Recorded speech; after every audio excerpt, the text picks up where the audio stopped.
Hello मित्रों, कैसे हैं आप सब। आशा करता हूं कि आप सब अच्छे से होंगे और इसी कामना के साथ आइए हम शुरू करते हैं आज से सामान्य अध्ययन का एक विशेष श्रृंखला,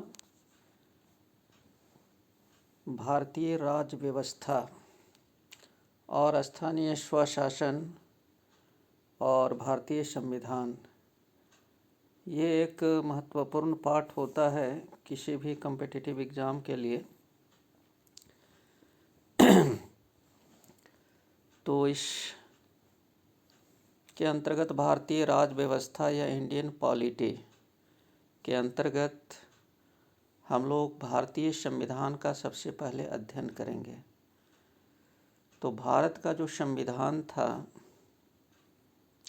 वो यूँ ही नहीं बन गया था, बल्कि इसका एक पृष्ठभूमि था, बैकग्राउंड था, एक क्रमिक विकास हुआ था। तो ये क्रमिक जो विकास है वो किस प्रकार हुआ था, आइए आज इसको समझते हैं सबसे पहले। इसके बाद फिर हम लोग भारतीय संविधान को देखेंगे कि भारतीय संविधान में क्या क्या प्रावधान किए गए हैं।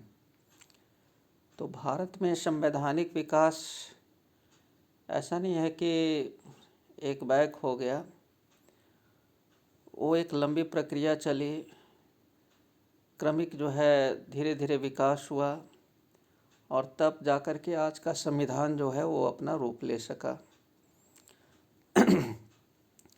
तो भारत में संवैधानिक विकास किस तरह से हुआ, आइए पहले उसको समझते हैं और तब हम भारतीय संविधान को बेहतर समझ पाएंगे। सबसे पहले आपको जानना चाहिए कि संविधान यानी कॉन्स्टिट्यूशन किसे कहते हैं। देखिए, किसी भी देश की जो व्यवस्थाएं हैं, चाहे वो राजनीतिक व्यवस्था हो, प्रशासनिक व्यवस्था हो, न्यायिक व्यवस्था हो, कार्यपालिका हो, विधायिका हो, न्यायपालिका हो, ये सभी के संचालन के लिए कुछ कायदे कानून नियम होते हैं। तो उसी को हम देश का संविधान कहते हैं। तो ये जो चलाने के लिए, देश का शासन चलाने के लिए शासन के जो महत्वपूर्ण स्तंभ हैं, न्यायपालिका, कार्यपालिका, व्यवस्थापिका, उसको सुचारू रूप से संचालित करने के लिए एक लिखित जो है दस्तावेज होता है। उसी दस्तावेज में सारे प्रावधान लिखे हुए होते हैं और उसी के अंतर्गत देश का शासन चलाया जाता है। तो उसी को हम संविधान या कॉन्स्टिट्यूशन कहते हैं। अब ये भारत का जो संविधान है वह ऐसा नहीं है कि तुरंत अपना आकार ले लिया था। इसके पीछे एक लंबा जो है पृष्ठभूमि है और क्रमिक रूप से इसका विकास हुआ है। तो कैसे विकास हुआ है आज इसको समझते हैं। आइए, भारतीय संवैधानिक विकास को हम दो भागों में बांट सकते हैं। देखिए, जो संविधान का विकास हुआ है, ऐतिहासिक विकास हुआ है, तो उसको हम दो पार्ट में बांट सकते हैं। कंपनी के अधीन संवैधानिक विकास। देखिए, जब ईस्ट इंडिया कंपनी के अधीन भारत का शासन था 1773 ईस्वी से 1858 ईस्वी तक, तब यहाँ पर संविधान का कुछ क्रमिक विकास हुआ था। और फिर जो है, जैसा कि आपने यदि इतिहास भली भांति पढ़ा होगा, तो 1857 का जो गदर हुआ, क्रांति हुआ, इसके बाद भारत का जो शासन था वो ईस्ट इंडिया कंपनी से लेकर के और ब्रिटिश क्राउन के अधीन आ गया था।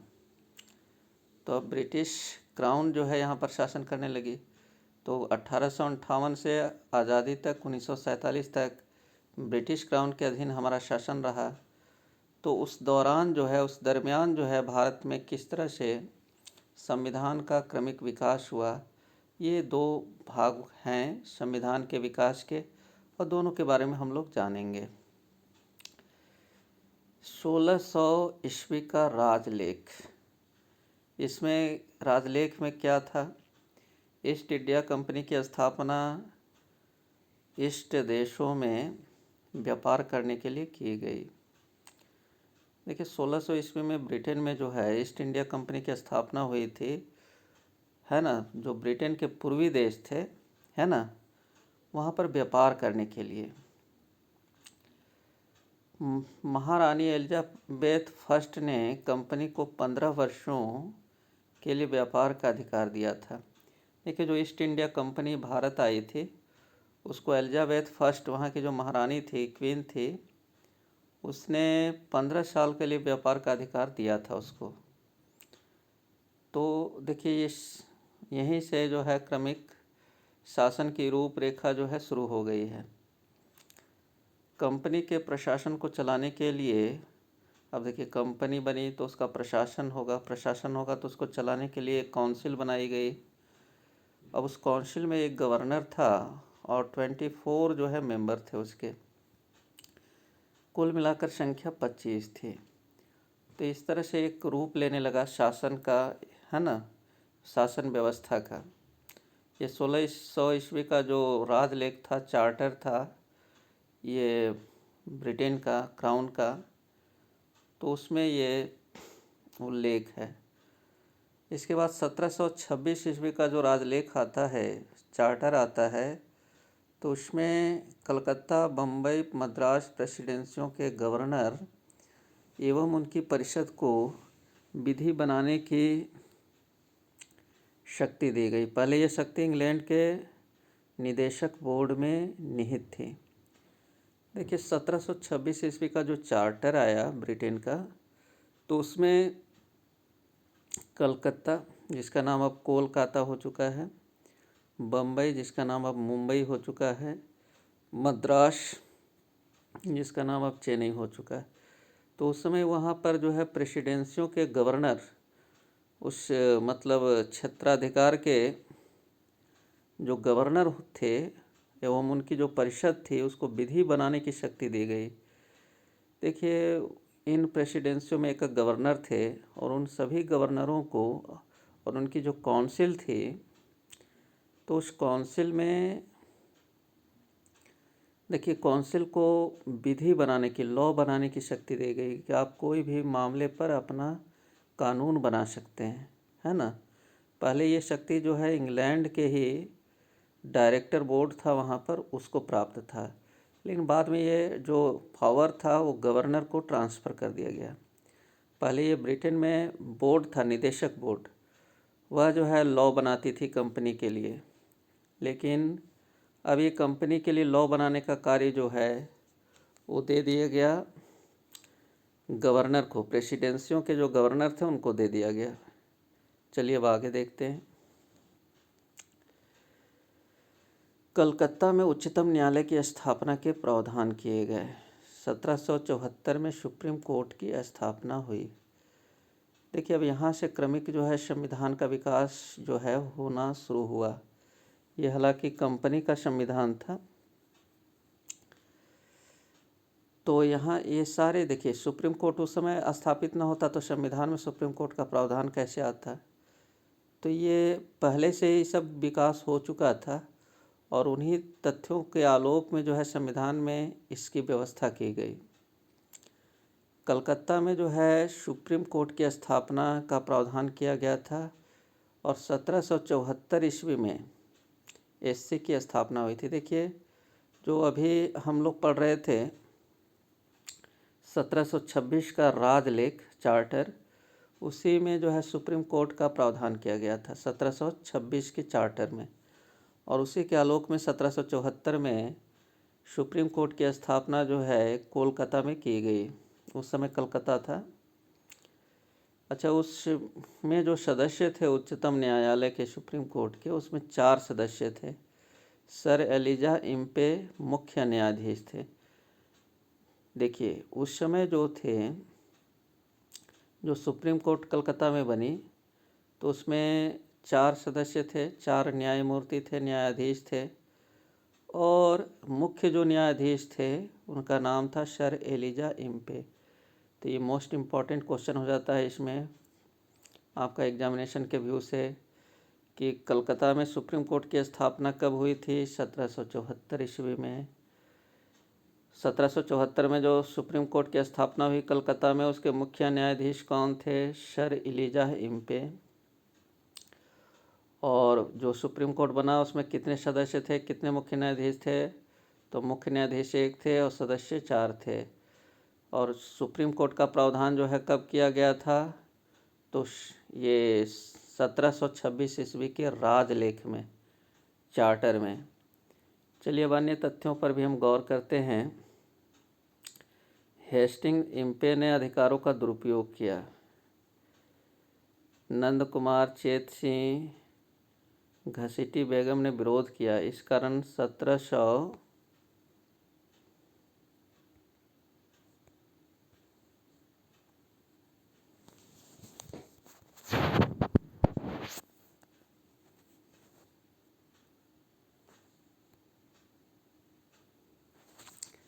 क्षमा करेंगे, कुछ तकनीकी प्रॉब्लम आ गया था।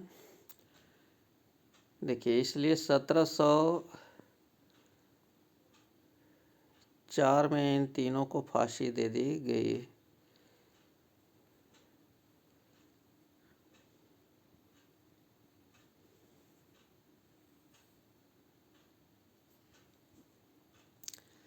देखिए, ये अन्य तथ्य में कुछ इम्पॉर्टेंट बातें बताई गई हैं कि हेस्टिंग्स इम्पे ने अधिकारों का दुरुपयोग किया था। ये दोनों जो है उस समय के गवर्नर जनरल थे, हेस्टिंग्स, और इम्पे जो थे सुप्रीम कोर्ट के न्यायाधीश थे, मुख्य न्यायाधीश। इन्होंने अधिकारों का दुरुपयोग किया था।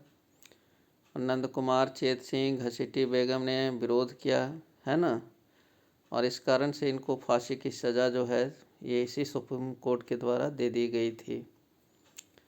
चलिए अब आगे का देखते हैं। 1784 का जो पिट्स इंडिया एक्ट, देखिए ये सब जो है क्रमशः विकास हुआ है हमारे संविधान का। संविधान में जो प्रावधान हैं इन एक्टों से भी लिए गए हैं। तो इन एक्टों का भी छाप है हमारे भारतीय संविधान में। तो भारतीय संविधान को अच्छा से समझने के लिए इसकी पृष्ठभूमि को, बैकग्राउंड को जानना भी बेहद ज़रूरी है। 1784 ईस्वी का जो पिट्स इंडिया एक्ट आया था उसमें क्या प्रावधान था? कंपनी के व्यापारिक एवं राजनीतिक क्रियाकलापों को अलग कर दिया गया। देखिए, कंपनी जो है व्यापारिक भी काम करती थी, यहाँ पर व्यापार करने आई थी, और राजनीतिक, है ना, ये रुचि लेने लगी थी, यहाँ के शासन व्यवस्था में दखल अंदाजी करने लगी थी। तो दोनों कार्यों को अलग कर दिया गया। कब किया गया? 1784 के पिट्स इंडिया एक्ट के द्वारा। तो आपसे पूछा जा सकता है कि कंपनी का व्यापार और राजनीति, ये दोनों को कब अलग कर दिया गया? तो पिट्स इंडिया एक्ट के द्वारा 1784 में कर दिया गया। देखिए, जो अभी हम लोग पढ़ रहे हैं ये दोनों का पार्ट है, इतिहास का भी है, क्योंकि आपको इतिहास में भी ये चीज़ें पढ़नी हैं आधुनिक भारत में, और साथ में ये संविधान के क्रमिक विकास में भी ये चीज़ें पढ़नी हैं। मतलब ये पॉलिटी का भी भाग है और हिस्ट्री का भी भाग है, मॉडर्न हिस्ट्री का। तो इसलिए आपको इस पर विशेष ध्यान देना है ना। कुछ टॉपिक ऐसे होते हैं जो सामान्य ज्ञान के, है ना, 2-3 विषयों में सम्मिलित होते हैं। तो वैसा ही ये भी है, जो इतिहास का भी पार्ट है और पॉलिटी का भी पार्ट है। व्यापारिक कार्य क्या क्या था? कंपनी का निदेशक मंडल द्वारा ये, है ना, जो शासित होता था, 24 सदस्य थे इसमें। और राजनीतिक कार्य जो है नियंत्रक मंडल द्वारा, बोर्ड ऑफ कंट्रोल के द्वारा, जिसमें 6 सदस्य थे। देखिए, पिट्स इंडिया के द्वारा जो है दोनों काम को अलग कर दिया गया। इसका व्यापारिक कार्य जो है उसका नियंत्रण कौन करेगा? निदेशक मंडल। राजनीतिक कार्य का नियंत्रण कौन करेगा? नियंत्रक मंडल, है ना, बोर्ड ऑफ कंट्रोल। निदेशक मंडल में 24 सदस्य रखे गए थे जो व्यापारिक कार्य को देखते थे, और राजनीतिक कार्य को देखने के लिए 6 सदस्य थे नियंत्रक मंडल में। इसे बंगाल के गवर्नर जनरल के फैसले रद्द करने का अधिकार प्राप्त था। देखिए, ये जो नियंत्रक मंडल था, बोर्ड ऑफ कंट्रोल, है ना, इसको बंगाल के तत्कालीन जो बंगाल था उसके गवर्नर जनरल के भी फैसले को रद्द करने का अधिकार था। तो ये पिट्स इंडिया एक्ट ने इसको प्रदान किया था नियंत्रक मंडल को। ये देखिए, दोनों जो डायरेक्टर बोर्ड ऑफ डायरेक्टर था व्यापारिक कार्य को नियंत्रित करने के लिए, और बोर्ड ऑफ कंट्रोल था राजनीतिक कार्य को नियंत्रित करने के लिए। तो बोर्ड ऑफ कंट्रोल जो था उसको अधिकार था कि यदि बंगाल का गवर्नर जनरल कुछ यदि गलत फैसले लेते हैं तो उस फैसले को ये बोर्ड ऑफ कंट्रोल रद्द कर सकता था। कर्मचारियों को उपहार लेने पर प्रतिबंध लगा दिया गया। देखिए, तो पिट्स इंडिया एक्ट में यह प्रावधान था कि कंपनी के जो कर्मचारी हैं वो किसी भी राजघराने से किसी भी प्रकार का गिफ्ट या उपहार नहीं ले सकते थे। तो ये पिट्स इंडिया एक्ट में ये प्रावधान किया गया था। अब हम लोग आते हैं 1786 का राजलेख। ये संशोधित अधिनियम था, है ना। देखिए, 1786 का जो राजलेख था, चार्टर था, वो उसमें क्या क्या ये बनाया गया था 1786 में, फिर इसमें संशोधन भी हुए थे। तो उसमें ये देखिए क्या क्या प्रावधान किया गया था। अब आपको ये देखिए याद रखना है कि किस तरह से एक्ट बने हैं, है ना, और किस तरह से संविधान का क्रमिक विकास हुआ है। गवर्नर जनरल, उस समय का जो गवर्नर जनरल था वो कॉर्नवालिस था, को प्रधान सेनापति की शक्तियां प्रदान की गई। 1786 के चार्टर के अनुसार गवर्नर जनरल जो था उस समय, उसको सेनापति का अधिकार दे दिया गया, है ना।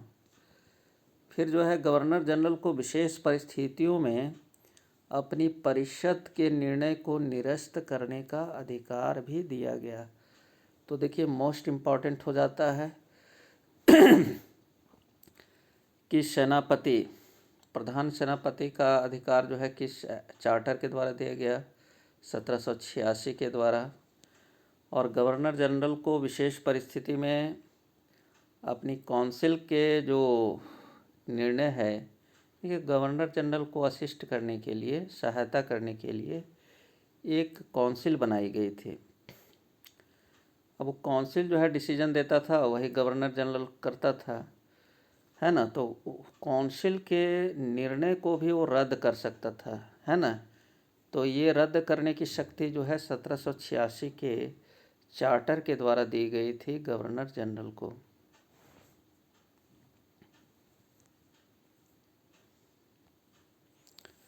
अब देखिए 1793 ईस्वी का जो है चार्टर क्या कहता है। ये कॉर्नवालिस के समय ही ये चार्टर आया था। कंपनी का व्यापारिक अधिकार 20 वर्षों के लिए बढ़ाया गया। देखिए, इसमें जो कंपनी यहाँ व्यापार करने आई थी तो उसका जो अधिकार है वो 20 वर्षों के लिए एक्सटेंशन दिया गया, विस्तार किया गया। नियंत्रक मंडल यानी बोर्ड ऑफ कंट्रोल, है ना, के सदस्यों को भारतीय राजस्व से वेतन देने की व्यवस्था की गई। देखिए, बोर्ड ऑफ कंट्रोल जो था वो राजनीतिक व्यवस्थाओं को देखने के लिए बनाया गया था, क्राउन के द्वारा, ब्रिटेन की महारानी के द्वारा, है ना। और बोर्ड ऑफ कंट्रोल के सदस्यों को जो है भारत के राजस्व से वेतन देने की व्यवस्था की गई थी। किस चार्टर के द्वारा? 1793 के। मतलब यहाँ भारत से जो रेवेन्यू राजस्व मिलता था तो उसी से वेतन देने की बात की गई, है ना। मतलब क्राउन अपने यहाँ से वेतन नहीं देगी, भारत से जो राजस्व आएगा, यहाँ से जो लगान वसूला जाएगा, है ना, राजघरानों से जो पैसा वसूला जाएगा उसी से इनको वेतन दिया जाएगा, ऐसी व्यवस्था की गई। लिखित विधियों द्वारा प्रशासन की नींव। अब देखिए प्रशासन यहाँ पर जो चलाना था, तो प्रशासन जो है, जैसे कि आप जानते हैं कि 1757 ईस्वी के पलासी के युद्ध के बाद, है ना, और फिर 1764 ईस्वी के बक्सर के युद्ध के बाद यहाँ पर अंग्रेज़ों ने एक तरह से अपनी सत्ता स्थापित कर ली थी। तो सत्ता को चलाने के लिए प्रशासन की आवश्यकता होती है, और प्रशासन को चलाने के लिए लिखित जो है कानून की आवश्यकता होती है। तो लिखित कानून जो है बनाने का कार्य जो है कब प्रारंभ किया गया? 1793 ईस्वी के चार्टर एक्ट के द्वारा। कानूनों की व्याख्या का अधिकार न्यायालयों को दिया गया।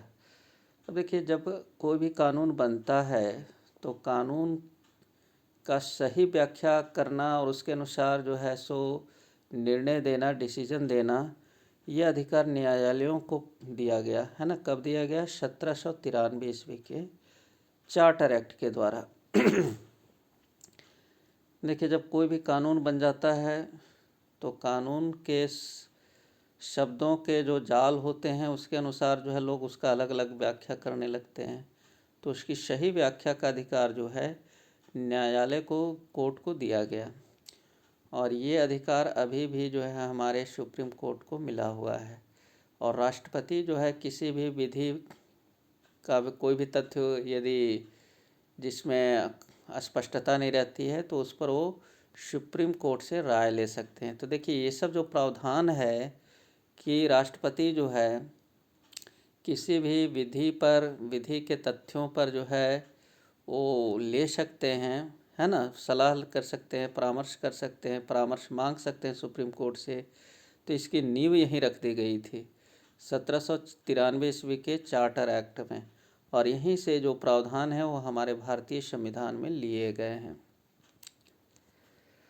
1813 का चार्टर एक्ट। देखिए, 1793 के बाद जो है 1813 का चार्टर आया। अब इसमें क्या क्या प्रोविजंस किए गए? कंपनी के भारतीय व्यापारिक एकाधिकार को समाप्त कर दिया गया। अब देखिए, यहाँ जो कंपनी आई थी उसका जो है यहाँ के व्यापार पर एकाधिकार था, है ना। केवल वही, है ना, ईस्ट इंडिया कंपनी ही यहाँ व्यापार कर सकती थी। तो ये जो एकाधिकार था वो समाप्त कर दिया गया। कब समाप्त किया गया? 1813 ईस्वी के चार्टर एक्ट के द्वारा। मोस्ट इम्पॉर्टेंट क्वेश्चन है। केवल चाय चीन के साथ व्यापार के एकाधिकार को बनाए रखा गया, है ना। देखिए, केवल जो ईस्ट इंडिया कंपनी थी उसको चाय और चीन के साथ व्यापार का एकाधिकार को बनाए रखा गया कि आप चाय का, है ना, केवल आप ही व्यापार करेंगे और चीन के साथ भी आप ही व्यापार करोगे, है ना, ऐसा प्रावधान रखा गया। और बाकी व्यापारिक एकाधिकार को समाप्त कर दिया गया। ईसाई मिशनरियों को भारत में धर्म प्रचार की अनुमति दी गई। 1813 ईस्वी के चार्टर एक्ट में ही यह प्रावधान किया गया कि ईसाई मिशनरियाँ भारत में आ सकती हैं और यहाँ धर्म प्रचार कर सकती हैं। भारतीयों की शिक्षा पर 1 लाख रुपए की वार्षिक धनराशि व्यय का प्रावधान किया गया। इसी चार्टर में सबसे पहले जो है ये प्रावधान किया गया